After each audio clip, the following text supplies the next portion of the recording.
Ом намасте. Гуру, а что есть истинное отречение? Истинное отречение. О нем много говорят священные писания, но не так много понимают, что такое отречение. На санскрите это называется вайрагья. Вайрагья считается условие освобождения. Однако надо понять, что это такое, что это дает, для чего оно, как его практиковать. Можно одному человеку, например, он может сидеть в кафе, пить кофе и смотреть футбол. Но вы посмотрите его тонкое тело, он может быть в состоянии отречения. А может быть другой человек сидеть в Гималаях, в Ашраме, в горах, а вы посмотрите его ум, его тонкое тело, оно полно желаний. Оно не в самадхи, оно имеет скрытые тенденции и желает продолжать карму этого мира. Поэтому отречение – это такой сложный вопрос. Нужна большая мудрость, чтобы разобраться в нем. Вот инопланетянин, он отречен или нет? Ему надо отрекаться или нет? Вот иностранец, приехавший в другую культуру, ему надо отрекаться от этой культуры? Очевидно, что нет. И вот отречение, прежде всего, это внутренняя аскеза. Выработка в себе сознания, которое отделено от 5 оболочек, отделено от эго, отделено от шаблонов ума, от социальных стереотипов, которое погружено в Бога и погружено в служение божественной воли. Что дает вообще отречение? Отречение дает силу духа, силу самадхи. Чем более мы отрешены от эго, от кармы, от 5 оболочек, от каких-то внешних условий материального мира, тем большая энергия нашего высшего Я нам доступна, поступает в наше распоряжение. И вот зачем отречение? Оно нужно, чтобы вырвать свой бессмертный дух, вырвать свой светоносный атман из власти тела, власти праны, власти программ ума, власти социальных стереотипов, то есть из власти кармы. Потому что наше светоносное божественное сознание попало во власть ко всем этим вещам. И вот силой вайрагьи, отрешенности, мы можем вырвать это. И для этого есть множество разных способов. И ведическая традиция предписывает тот, кто следует путем отрешения, принимать особый статус, например, статус саньяси, отреченного от мира. Статус ванапрастхи, удалившегося от дел домохозяина, того, кто перестал быть домохозяином, ушел в лес и живет, медитирует в хижине, практикует. Но главное отречение, оно происходит внутри. И вот внутреннее отречение возникает в результате антар-тапаси, внутренней аскезы. Мы должны прежде всего научиться внутреннему аскетизму. И вот внутренний аскетизм в 100 раз важнее внешнего аскетизма. Внутренний аскетизм означает, вы вовлечены в духовную работу, что вас не интересует мирские ценности, поиски власти, богатства, славы, известности, поиски жен, мужей. Вас интересует божественная реальность, и вы вовлечены в настоящее внутреннее духовное делание. Вы вовлечены во внутреннюю трансмутацию, в процессы внутренней алхимии с помощью искусственных методов. И вот внутренняя аскеза достигается с помощью созерцательной практики. Например, вы занимаетесь атмавичарой, и ваша внутренняя аскеза углубляется. Вы знаете, как работать с методом атмавичары.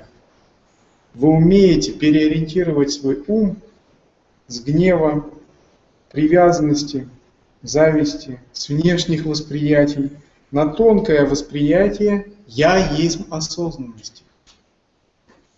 Внутренняя аскеза появляется благодаря вивеке, когда вы способны отделить свое сущностное осознавание от тела, от энергии, от астрального тела, от ментального тела, и от причинного тела, от 5 кош, от 5 оболочек.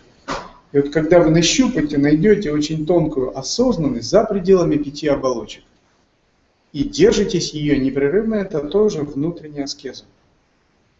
Так, вичара – самоисследование, вивека – распознавание 5 оболочек. Вот что ведет к вайрагии, настоящей аскезе. Есть очень много забавных историй про аскетов прошлого, потому что одни и те же проблемы на протяжении тысячелетий возникают у духовных людей, идущих по пути. Есть история про одного тибетского такого человека, который служил в монастыре, он не был монахом, но он все время слушал учителей, он слушал, что надо отречься от сансары. Надо отречься от сансары, и тогда вы достигнете нирваны, освобождения. И он думал, пожалуй, мне тоже надо бы достичь нирваны, я должен отречься от сансары. И однажды его встретили в оранжевом одеянии, и он сказал, так, я отрекся от сансары. Его спросили, он такой не очень далекий был человек, такой, не очень интеллектуальный, не очень развитый. Его спросили, а как же тебе это удалось? Надо же, не все великие святые даже так вот легко могут отречься от сансары. Он сказал, ну как, я просто поменял штаны, одел, обычные штаны поменял на оранжевые, я отрекся от сансары. Есть история про Шукадеву. Шукадева пришел к царю Джанаке за вопросами его духовной жизни, и Джанака около недели вообще не пускал его во дворец. Он без воды, без еды, без ничего, просто сидел под дверями, в полном смирении, медитации. Не роптал, не ругался. И он не грозил царю проклятиями, говоря, я великий садху, так ты меня принимаешь, ты не уважаешь меня. А в Индии традиция приема гостя до сих пор очень важна. Гость – это Бог в доме. Он не роптал.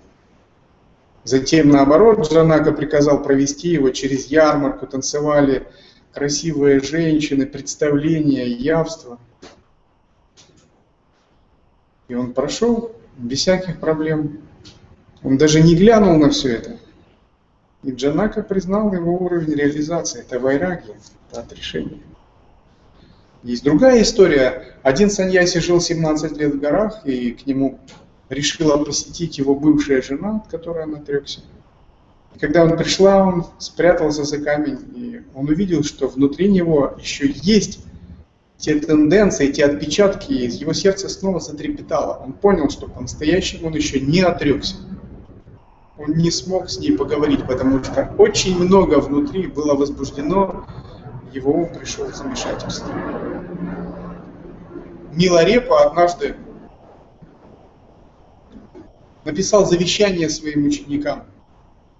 И написал так, что найдите там в моей пещере под таким-то камнем, вы найдете большую драгоценность. Но потом приписал, но тот, кто думает, что у Миларепы есть золото, что это золото, тот глупый человек, примерно так. А многие люди думали, наверное, Миларепа сам был отшельником, втихую у него там под камнем были огромные залежи золота, наверное, нажертвовали им. А когда раскопали то, что было под камнем, там обнаружили там четки, по-моему, марпы, какие-то священные статуэтки, священные предметы, какие-то священные, освященные вещи. Вот это он называл золотом, священными вещами. Это было богатство аскета Миларепа. И вот у настоящего садху все его богатство – это его энергия, это его сознание, это его дух, это его вера, это его преданность дхарме. Вот это и есть вайрагия.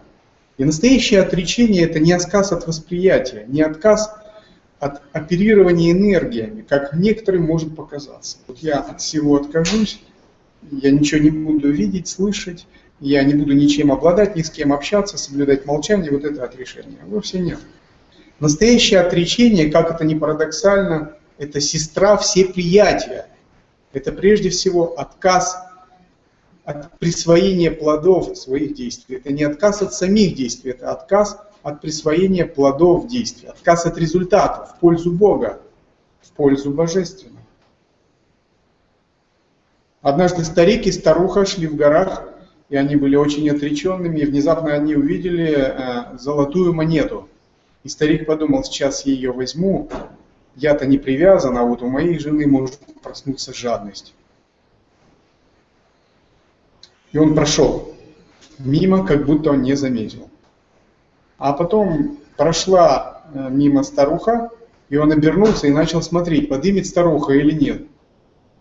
Старуха над ним посмеялась и сказала: ты не привязан к золоту, но ты все еще привязан ко мне. Ты слишком заботишься о том, привязан я или не привязан.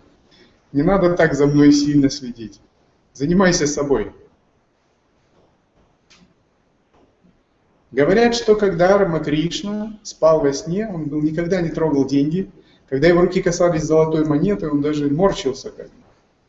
И когда ему один домохозяев пожертвовал мешок золотых монет, он пошел эти монеты выплеснул в Гангу. И этот домохозяин сильно возмущался. Но Рамакришна сказал: ведь ты их пожертвовал. Почему ты хочешь дальше отслеживать судьбу этих золотых монет? Почему тебя так интересует судьба? Я сделал то, что должен был сделать. Если ты доверяешь мне, все в порядке. Заслуга жертвования, ты получишь их. Но судя по тому, что твой ум так обеспокоился этим, что я сделал, ты пожертвовал их физически, но твой ум их еще себе присваивает. Он продолжает их держать, он еще вцепился в них. И вот настоящая вайрагья, когда мы внутри ни за что не цепляемся, когда мы служим не себе, а божественной воле, когда мы держим ум не в себе, а в божественной мудрости, это самадхи, когда мы делаем не то, что нам надо, как эго, а то, что надо Богу, божественной волей. Вот что надо понять. Если есть царь, у него есть царство. И мы, конечно, можем на территории царя там строить себе что-то, делать, играть. Но пока мы не поймем планы царя, что у царя есть свои планы на эту территорию, не включимся в них и не будем служить этим планам, как бы у нас нет большого будущего. И вот настоящее отречение – это отречься от своих эгоистичных планов в пользу божественной воли. Нельзя пытаться делать отречение. Надо углублять развлечение, вивеку. Надо практиковать атма-вичару, надо предавать себя служению Богу, дхарме, воспитывать преданность, взаимодействие с гуру. И оно само придет. Оно придет через осознанность.